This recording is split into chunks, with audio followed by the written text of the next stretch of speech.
Yeah, I'll speak up as well. I also agree. It's a great talk and it's very timely um, because a lot of people are through COVID right now looking at their organization, what they're going to do, and they're not really certain. Like you said, we've all used SWOT analysis very effectively. What I would suggest, one thing you brought beyond that, and probably many of the people on this call, is not just to analyze it, but to know what changes are required and have the leadership and the vision to see where you needed to go and how you make that actually occur. So SWOT is a great foundation for it, but I think you brought a lot more to the party than that, which is strong in itself. And I think right now when I see in turnaround situations, I was with the company, we did a turnaround situation, and the company before myself and others getting there had done SWOT analysis every year and didn't get anywhere. They just didn't read it the way it needed to be read and didn't know what to do. And I think right now there's been a lot of companies run by people who are great managers, but not great leaders to know what's needed and how to get there.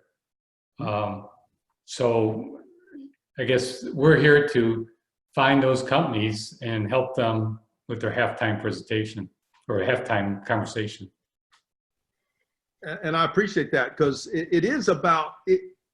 I mean, we all have written business plans. We have all written SWOT analysis for different companies. We've done a bunch of things. And as we all know, dust gathers on all those best laid plans, correct? Correct. And unless you put those plans into actions, nothing's going to happen. And so, people, and it's funny because, you come out of that locker room with that fireball speech and you come out and then like the Falcons scoring the first touchdown, the Patriots, the wind generally comes out of your sail. You lose that big sail. You think you've got it, the tail, you're swinging the tail instead of the tail swinging you. And you go, oh shit, what happened? And so that's when it's about keeping focus and doing your job. I don't know if you remember the Titans movie, but probably one of the best lines in the movie for me, and I've used it with my kids 1,000 times, was when the black running back is talking to the quarterback who was the quote team captain. And he looks at him, and I don't know if you remember this in the movie, but he says, are you doing your job? Are you being the leader of this team? And that phrase stuck with me, that movie stuck with me. And, I do think Remember the Titans is a pretty good movie from that. And I actually use that. I merged a company almost 20 years ago now. And I used that movie as bringing two cultures together and basically saying to each one of those people, are you doing your job? And that is such a powerful phrase that you can challenge a company and a CEO and executive leadership and say, are you doing your job? Robert, I think you hit on something really important, and we're seeing it in real time throughout the the economy right now and politically, is that there is a huge gap between those people that are in leadership positions that are truly leaders and those that aren't. The one thing that really makes me laugh is everybody's familiar with the life cycle curve of a company or a brand, or for that matter of a country or a civilization. But I had a boss once that I reported to. He was CEO, and I was his director of planning and analysis. And he told me that there's really no such thing as a brand life cycle. What he said was the life cycle is really the life cycle of the brand manager. So in other words, the brand was nothing more than a reflection of the rise and decline of the brand manager and their leadership abilities. And you have to laugh, especially if you look at history, because I think Egypt was a great example. I mean, they'd go through, ups and downs where, they were on top of the world, and then, they were, conquered by somebody else. And it all goes back to, the kind of leadership they had at the time. And I think that, there's probably an awful lot of opportunity for us to provide coaching and help for clients and prospective clients right around all those issues of, what leadership means. And I think the most important thing is, the greatest men or women throughout history who have been in a leadership position, didn't settle for the status quo. They didn't take what they were handed and said, well, I've got to manage my decline, or I've got to, go out of business. They said, bullshit, we're going to find another path, or we're going to find another way, and we're going to be back on top again. So any thoughts that you guys have in that connection, I'd be happy to hear it. Yeah, so to that end, Jim, to your point about the brand manager, we have got a saying at Chief Outsiders is that the CEO is the first CMO. So why we always take a lead and usually work for CEOs, but when it comes to brands, the ultimate brand manager usually is the CEO, not the board of directors, not necessarily the brand or the marketing group, but the CEO, which is why, to your point, they've got to have these qualities to forge ahead and do things. And some of the companies that Chief Outsiders have worked for, we've got some CEOs that may be growing like 20%, but they want to grow 50% because they're in a segment that's just, exploding or whatever. So I think it's good to understand from at least my perspective that the CEOs are the ultimate brand managers of any company that they're running. And to your point about whether if they're good and aggressive or not, that's going to depend on how that brand fluctuates over time. Hey, Doug, I'd like to share that. I actually have preached to many groups that the CEO ought to be, better be, should be the number one salesperson for the company. Yep.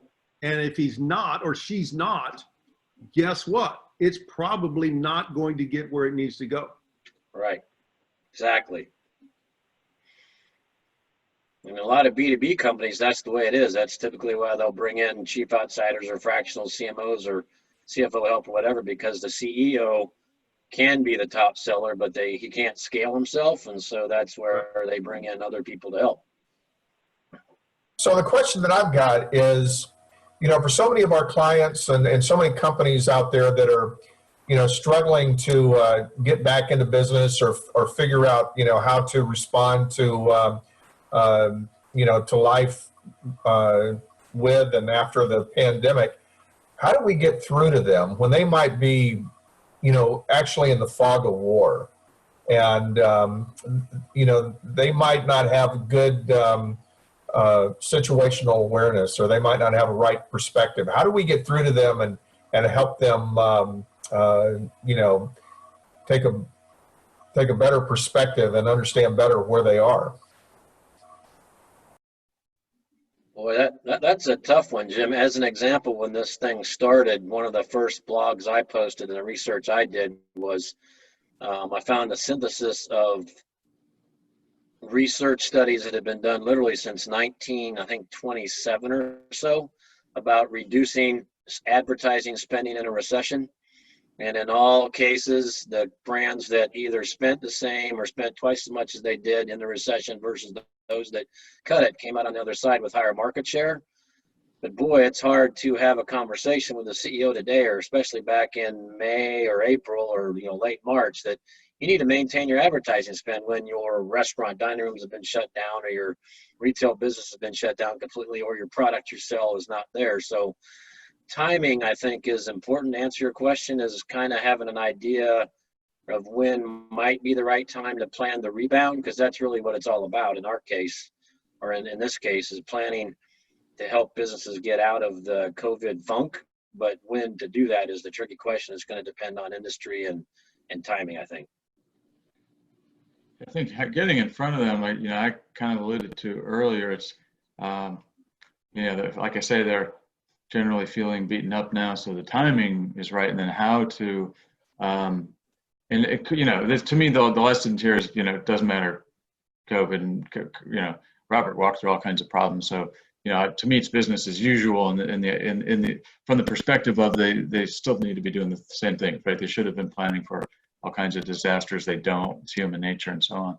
But what I find is if somebody, if I've got a colleague that's doing whatever, they do marketing, they do finance, they do IT, and for some reason, whatever circumstance, we end up talking with the client together, just having two people and not just the one can be really powerful. Two heads. The same, like I can have a client, it's part of its familiarity breeds contempt. You get to know your client really well. And then sometimes maybe they're not listening as much.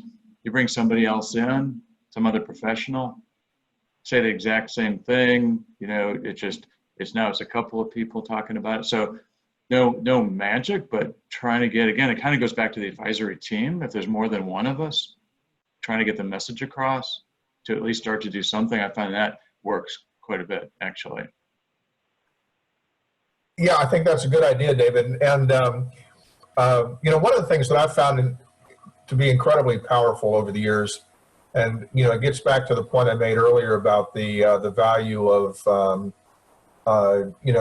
writing blog posts, writing articles, is when I'm trying to sell my business off my services, that is, oftentimes it's really difficult to, get somebody on the phone. And then, when you get them on the phone and you're trying to do a sales call, they can't get you off the phone fast enough. They don't want to be sold to. On the other hand, I have found that if I call up one of my clients or prospects and tell them I'm working on an article, and I would, tell them what the article's all about and what, that I'd like their input, and that I, be happy to quote them if they like or not. You can't get them off the phone in many cases. And it's just a incredibly interesting dynamic. I mean, it's understandable because, people really like to talk about their business and what they think and provide you that input. But it also, by the kind of questions you ask and how you lead the conversation, as you're getting material for your article, you're actually selling, your services to the client. So for anybody that, is on the fence about the value of blog posts or writing articles, let me tell you, there is nothing more powerful in so many ways than being able to reach out to a client or a prospective client and, get their input on a project or an article you're working on. And it is one of the most powerful selling techniques I have ever encountered in my career. Well, it's nothing wrong with finishing a little bit early. Thank you, Robert, for the presentation. Really appreciate that. Thank you all for participating.